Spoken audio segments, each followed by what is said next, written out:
ನೋಡಿ ಸಿಂಧೂರ ಅವರೇ, ನಾನು ನಿಮ್ಗೆ ಹೇಳ್ತಾ ಇದ್ದೀನಿ, ಕಳೆದ 12 ದಶಕಗಳಲ್ಲಿ ನೀವು ಮಹೇಶ್ ತಿಮರೋಡಿ ಮತ್ತೆ ಮಟ್ಟಣ್ಣವರು ನಡೆಸಿದಂತಹ ಹೋರಾಟಗಳನ್ನು ನೋಡಿ ಈಗಾಗಲೇ ಕೆಲವು ಜನ ಮಹೇಶ್ ತಿಮರೋಡಿಯನ್ನು ಬಿಟ್ಟು ಹೋಗಿದ್ದಾರೆ. ಕಳೆದ 2 ವರ್ಷದಿಂದ ಇನ್ನೊಬ್ಬ ಆಸಾಮಿ ಇದರಲ್ಲಿ ಸೇರ್ಕೋತಾನೆ. ಅದು ಉತ್ತರ ಕರ್ನಾಟಕದಿಂದ ಪೊಲೀಸ್ ನಿವೃತ್ತ ಅಧಿಕಾರಿ ಅಂತ ಹೇಳ್ತಾನೆ. ಅವನು ಪೊಲೀಸ್ ನಿವೃತ್ತ ಅಧಿಕಾರಿ ಅಲ್ಲ. ಟುಸ್ ಬಾಂಬ್ ಬಿಟ್ಟು ಅವನನ್ನು ಒಂದು ರೀತಿಯ ಚಪ್ಪಲಿ ಕಾಲಲ್ಲಿ ಹೊಡೆದಂಗೆ ಅವನನ್ನು ಹೊರಗಡೆ ಹಾಕಿದ್ದು ಕರ್ನಾಟಕ ಸರ್ಕಾರ. ಅವನು ಇವತ್ತು ಮಾತಾಡೋದನ್ನು ಕೇಳಿ ಜನಜಂಗುಳಿ ಸೇರ್ತಾ ಇದೆ. ಅವನು ನಿನ್ನೆ ಒಂದು ಮಾತು ಹೇಳಿದಾನೆ, ಈ 1 ರಿಂದ 7 ಏನಿದೆ ಇದು ಸ್ನಾನಘಟ್ಟದ ಪಕ್ಕ ಇದೆ. ಇಲ್ಲಿ ಮುಳ್ಳು ಹಂದಿಗಳು ಬರ್ತವೆ, ಇಲ್ಲಿ ಹಂದಿಗಳು ಬರ್ತವೆ, ಇಲ್ಲಿ ಉಡಗಳು ಬರ್ತವೆ. ಬಾಡಿಗಳನ್ನು ತಿಂದಾಗಿರ್ಬೋದು. ಅದು 6 ರಿಂದ 7 ಫೀಟ್ ಕೆಳಗಡೆ ಹೋಗಿ ತಿಂದಾಕಿದವೆ. ಕಾಡು ಹಂದಿಗಳ ಗೂಡುಗಳನ್ನು ಹುಡುಕಿ ಅಲ್ಲಿ ತಲೆಬುರುಡೆಗಳು ಇರಬಹುದು, ಅಥವಾ ಮುಳ್ಳು ಹಂದಿಗಳ ಗೂಡುಗಳನ್ನು ಹುಡುಕಿ ಅಲ್ಲಿ ಬುರುಡೆಗಳಿದ್ದಾವೆ ಅನ್ನೋದನ್ನು ಮಾತಾಡಿದ್ದಾನೆ. ನೋಡಿ, ವಾಸ್ತವಕ್ಕೆ ಮಿಕ್ಕಿ ಸುಳ್ಳುಗಳ ಕಂತೆಗಳನ್ನು ಕಟ್ಟಿ ದಿನಾ ಯೂಟ್ಯೂಬ್ಗಳಲ್ಲಿ ಕೂತ್ಕೊಂಡು ಮಾತಾಡಿದ್ರೆ ಅದು ಸತ್ಯ ಆಗಲ್ಲ. ಸಿಂಧೂರ್ ಅವರೇ, ಇಲ್ಲಿರುವ ಜನಗಳ ನಂಬಿಕೆ ಹೋಗಿಲ್ಲ. ಸತ್ಯವನ್ನು ಸುಳ್ಳುಗಳ ಕಂತೆಗಳಲ್ಲಿ ಕಟ್ ಹಾಕ್ಬಿಟ್ಟು ಕಾವಂದರಿಗೆ ಮಸಿ ಬೆಳಿಬೇಕು ಅನ್ನುವ ಹುನ್ನಾರಕ್ಕೆ ಜಯ ಸಿಗಲ್ಲ ಅಂತ ನಮಗೆ ಗೊತ್ತಿದೆ. ನಾನೀಗ ತೋರಿಸ್ತಾ ಇರುವ ನಿಮಗೆ ಪಾಯಿಂಟ್ಗಳು ಹೇಳ್ತೀನಿ. 1 ರಿಂದ 7ನೇ ಪಾಯಿಂಟ್ ಇಲ್ಲಿ ಯಾಕಿದೆ ಅಂತ ಹೇಳಿದ್ರೆ, ಇದು ಸ್ನಾನಘಟ್ಟದ ಪಕ್ಕ ಮತ್ತೆ ಇಲ್ಲೇ ಇದು ನೇತ್ರಾವತಿಯ ನದಿ ಕಿನಾರೆಯಲ್ಲಿರುವ ಜಾಗ ಆಗಿರೋದ್ರಿಂದ ಇಲ್ಲಿ ಅತಿ ಕೊಳೆತ ಸ್ಥಿತಿಯಲ್ಲಿರುವ ಶವಗಳನ್ನು, ಅಂದರೆ ಪೋಸ್ಟ್ ಮಾರ್ಟಮ್ ಮಾಡ್ಲಿಕ್ಕೂ ಆಗದೆ ಬೆಳ್ತಂಗಡಿಗೆ ತಗೊಳ್ಳಿಕ್ಕೂ ಹೋಗಾಗದೆ ಅಂತಹ ಶವಗಳನ್ನು ಇಲ್ಲಿಯೇ ಬಟ್ಟೆ ಕಟ್ಟಿ ಪೋಸ್ಟ್ ಮಾರ್ಟಮ್ ಮಾಡಲಾಗ್ತಾ ಇತ್ತು. ಅಂತಹ ಶವಗಳನ್ನು ಇಲ್ಲಿಯೇ ನದಿ ಪಕ್ಕ, ಅಂದ್ರೆ ಇಲ್ಲಿ ಪಟ್ಟ ಲ್ಯಾಂಡ್ಗಳು ನಾವು ಅಂತ ಏನು ಹೇಳ್ತೀವಿ, ಜನಗಳು ಅವರವರ ಇಲ್ಲಿ ಮಂಗಳೂರು ನೀವು ಉಡುಪಿಗೆ ಬಂದ್ರೆ ಜನಗಳು ತಮ್ಮದೇ ಆದ 4 ಎಕರೆ 10 ಎಕರೆ 15 ಎಕರೆ 25 ಎಕರೆ ಜಾಗಗಳನ್ನು ಹೊಂದಿರ್ತಾರೆ. ಅವರು ಪರಕೀಯರ ಅಥವಾ ಇನ್ನಿತರರ ಯಾರ್ದು ಬಾಡಿಗಳನ್ನು ಅವರ ಜಮೀನಲ್ಲಿ ಹೂಳಲು ಬಿಡಲ್ಲ. ಆ ರೀತಿಯ ಸಮಯದಲ್ಲಿ ಅನ್ಯ ಯಾರ್ದಾದ್ರೂ ಬಾಡಿಗಳಲ್ಲಿ ಸಿಕ್ಕಿದ್ರೆ ಅನಾಥ ಶವಗಳು ಪತ್ತೆ ಆದ್ರೆ ಅಂತ ಶವಗಳನ್ನು ಗವರ್ಮೆಂಟ್ ಲ್ಯಾಂಡ್ ಅಂದ್ರೆ ರೆವೆನ್ಯೂ ಲ್ಯಾಂಡ್ಗಳಲ್ಲಿ ಹೂಳಲಾಗ್ತಾ ಇತ್ತು ಅನ್ನೋದಕ್ಕೆ ಪುರಾವೆ ಇದೆ. ಬೆಳ್ತಂಗಡಿ ಮತ್ತೆ ಧರ್ಮಸ್ಥಳದಲ್ಲಿ ಹಿಂದೂ ಸ್ಮಶಾನ ಭೂಮಿ ಅಂದ್ರೆ ಸುಡಲು ಮತ್ತೆ ಹೂಳಲು ಯಾವುದೇ ರೀತಿಯ ವ್ಯವಸ್ಥೆ ಇರಲಿಲ್ಲ. 2001ರಲ್ಲಿ ಸ್ಯಾಂಕ್ಷನ್ ಆಗುತ್ತೆ. 2006ರಲ್ಲಿ ಧರ್ಮಸ್ಥಳದಲ್ಲಿ ಸ್ಮಶಾನ ಆಗುತ್ತೆ, ಹಿಂದೂ ರುದ್ರಭೂಮಿ ಆಗುತ್ತೆ. ಆ ರುದ್ರಭೂಮಿಯಲ್ಲಿ ನಂತರ UDR ನಂಬರ್ಗಳನ್ನು ಗುರುತಿಸಿಬಿಟ್ಟು 2006 ನಂತರದ ಬಾಡಿಗಳನ್ನು ಹೂಳಲಾಗುತ್ತೆ ಅನ್ನೋದನ್ನು ನಾವು ಟಿವಿಯಲ್ಲಿ ತೋರಿಸಿದ್ರಿ. ಅದಕ್ಕಿಂತ ಮುಂಚೆ ಯಾವುದೇ UDRಗಳಾದ್ರೂ ಯಾವುದೇ ಅನಾಥ ಶವಗಳು ಸಿಕ್ಕಿದ್ರು ಅದನ್ನು ಬೆಳ್ತಂಗಡಿಯ ಶವಾಗಾರದಲ್ಲಿ ಒಂದು 10 ದಿನ ಇಟ್ಕೊಂಡು ಅದನ್ನು ಅನೌನ್ಸ್ಮೆಂಟ್ ಮೂಲಕ ನೋಟಿಫಿಕೇಶನ್ ಮಾಡಿ, ತದನಂತರವೂ ಅನಾಥ ಶವಗಳನ್ನು ಯಾರು ಗುರುತಿಸಲು ಆಗದ ಸಮಯದಲ್ಲಿ ಅದನ್ನು ಪಂಚಾಯಿತಿಯವರಿಗೆ ಆಗ್ತಾ ಇತ್ತು. ಅಂತಹ ಬಾಡಿಗಳನ್ನು ಇಂತಹ ಪ್ರದೇಶದಲ್ಲಿ, ಅಂದರೆ ಪೊಲೀಸ್ ಅವರು ತೋರಿಸಿದಂತಹ ಪ್ರದೇಶದಲ್ಲಿ ಅದನ್ನು ಹೂಳಲಾಗ್ತಾ ಇತ್ತು. ನೋಡಿ, ಇಲ್ಲಿ ಈಗ ನೀವು ಕೇಳಬಹುದು, ಮಟ್ಟಣ್ಣವರು ಕೇಳ್ತಾರೆ, UDR ನಂಬರ್ ಹಾಕಿದ್ದೀರಾ, ಅಲ್ಲಿ ಆ ನಂಬರ್ ಇದೆನಾ ತೋರಿಸಿ ಅಂತ. ಅದು ಧರ್ಮಸ್ಥಳದ ದೇವಸ್ಥಾನದ ದೇವತಾ ಮಂಡಳಿಯವರ ಕೆಲಸ ಅಲ್ಲ, ಅಥವಾ ಅದು ಗ್ರಾಮ ಪಂಚಾಯಿತಿಯವರ ಕೆಲಸ ಅಲ್ಲ. UDR ಆದ್ರೆ ಅದು ಪೊಲೀಸ್ ಸ್ಟೇಷನ್ ಅವರ ಕೆಲಸ. ಎಲ್ಲಿ ಆ ಬಾಡಿಗಳನ್ನು ಹೂತು ಹಾಕಲಾಯಿತು, ಯಾವ ಮರದ ಕೆಳಗಡೆ ಹೂತು ಹಾಕಲಾಯಿತು, ಯಾವ ಮಾರ್ಕ್ಗಳನ್ನು ಅಲ್ಲಿ ಹಾಕಲಾಗಿದೆ ಅನ್ನುವುದು ಅದು ಧರ್ಮಸ್ಥಳದ ಕ್ಷೇತ್ರದಾಗ್ಲಿ ಅಥವಾ ಗ್ರಾಮ ಪಂಚಾಯಿತಿ ಕೆಲಸ ಅಲ್ಲ. ನಾವು ಈಗಾಗಲೇ ಹೇಳಿದ್ವಿ, ಆವಾಗ ಧರ್ಮಸ್ಥಳ ಏನು ಗ್ರಾಮ ಪಂಚಾಯಿತಿ ಇತ್ತು ಅಲ್ಲಿ ದಿನಗೂಲಿ ನೌಕರರು ಈ ಹೆಣ ಹುಡ್ಲಿಕ್ಕೆ ಅಂತ ಯಾರು ಇರಲಿಲ್ಲ.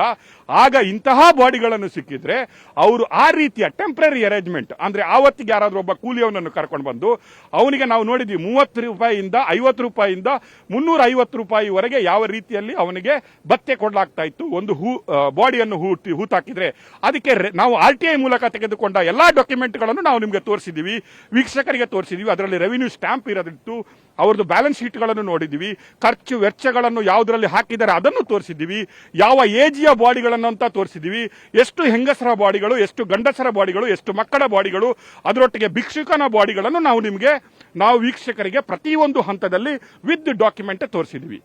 ಈಗ ಈ ಪ್ರದೇಶ ನಾವು ಹೇಳಿದ ಪ್ರಕಾರ ಗವರ್ಮೆಂಟ್ ಜಾಗ ಆಗಿರೋದ್ರಿಂದ, ರೆವಿನ್ಯೂ ಜಾಗ ಆಗಿರೋದ್ರಿಂದ ಡಾಕ್ಟರ್ ಮಹಾಬಲ ಹೆಗಡೆ ಅವರು ಹೇಳ್ತಾರೆ, ಇಲ್ಲಿ ಯಾರು ಪೋಸ್ಟ್ ಮಾರ್ಟಮ್ ಮಾಡ್ತಾ ಇದ್ರು ಡಾಕ್ಟರ್ ಮಹಾಬಲ ಹೆಗಡೆ ಅವರು ಹೇಳ್ತಾ ಇದ್ದಾರೆ, ಹೌದು ನಾನು 100 ಹೆಣಗಳನ್ನು ಪೋಸ್ಟ್ ಮಾರ್ಟಮ್ ಮಾಡಿದ್ದೀನಿ. ಕೆಲವು ಹೆಣಗಳು ಅತಿ ಕೊಳೆತ ರೀತಿಯಲ್ಲಿ ಇರುವುದರಿಂದ ಅದನ್ನು ಬೆಳ್ತಂಗಡಿಯ ಹಾಸ್ಪಿಟಲ್ ಇದೆ ಅಲ್ಲಿ ತರಲಿಕ್ಕೆ ಆಗ್ತಾ ಇರಲಿಲ್ಲ.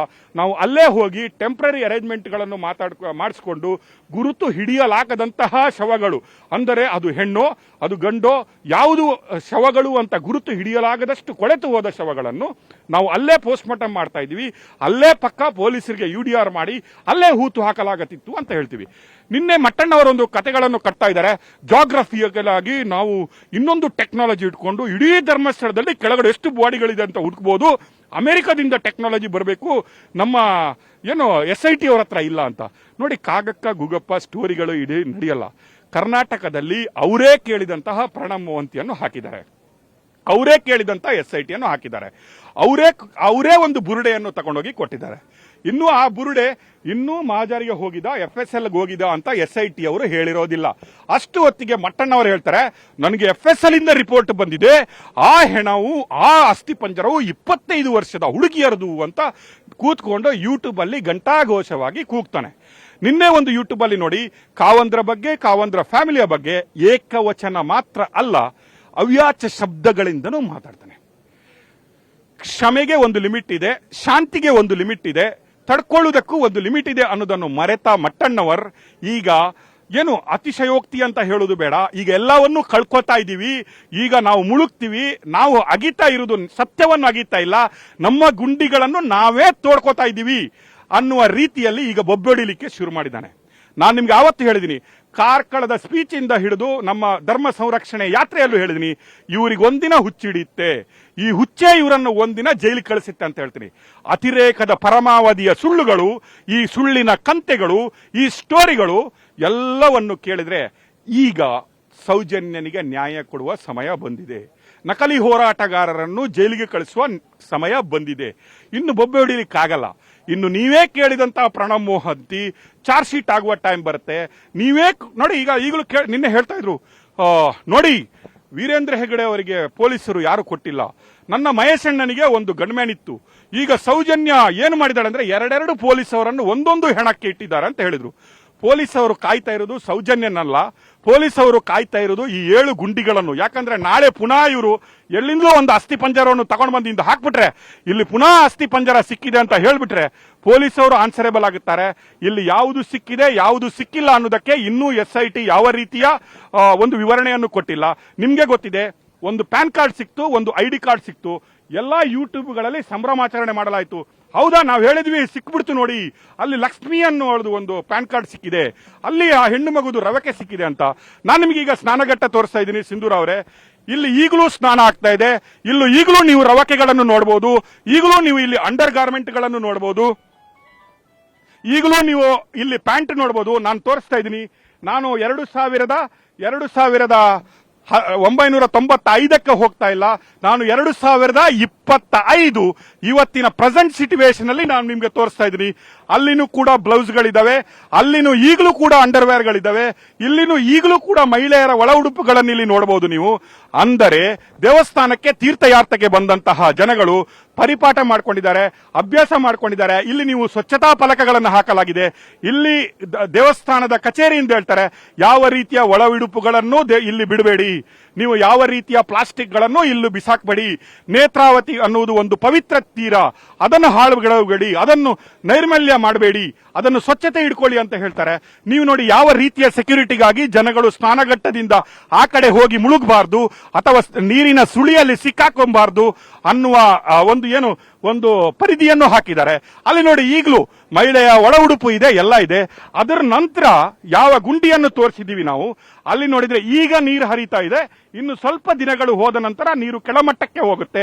ಇಲ್ಲಿ ಗವರ್ಮೆಂಟ್ ಜಾಗ ಎದ್ದು ಕಾಣ್ತಾ ಇದೆ. ಉಳಿದ 1 ರಿಂದ 7 ಪಾಯಿಂಟ್ಗಳು ಏನು ಹೇಳ್ತಾ ಇದಾರಲ್ಲ, ಆ ಅಡ್ವೊಕೇಟ್ ಒಬ್ಬ ಹೇಳ್ತಾನೆ, ಮಂಜುನಾಥ್ ಅನ್ನುವ ಅಡ್ವೊಕೇಟ್ ಹೇಳ್ತಾನೆ, ನನ್ನ ಭೀಮ ಗುರುತಿಸಿದ ಗುಂಡಿಯಲ್ಲಿ ಮೊದಲ ಗುಂಡಿಯಲ್ಲಿ 2 ಶವ, 3ನೇ ಗುಡಿಯಲ್ಲಿ 4 ಶವ ಲೀಸ್ಟ್ ಕೊಡ್ತಾನೆ. ಆದರೆ ಎಲ್ಲಿನೂ ಯಾವ ರೀತಿಯ ಅಸ್ಥಿ ಪಂಜರವನ್ನು ಸಿಕ್ಕಿಲ್ಲ.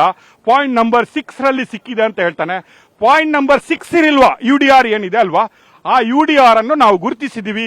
ಪಾಯಿಂಟ್ ನಂಬರ್ 6 to 7 ಯಾವ UDR ಆಗಿದೆ, ಅಲ್ಲಿ ಯಾವ ರೀತಿಯ ಹೆಣಗಳನ್ನು ಹಾಕಲಾಗ್ತಾ ಇತ್ತು ಅನ್ನೋ ಒಂದು ಗ್ರೌಂಡ್ ರಿಪೋರ್ಟ್ ಅನ್ನು ನಾವು ಕೊಟ್ಟಿದ್ದೀವಿ.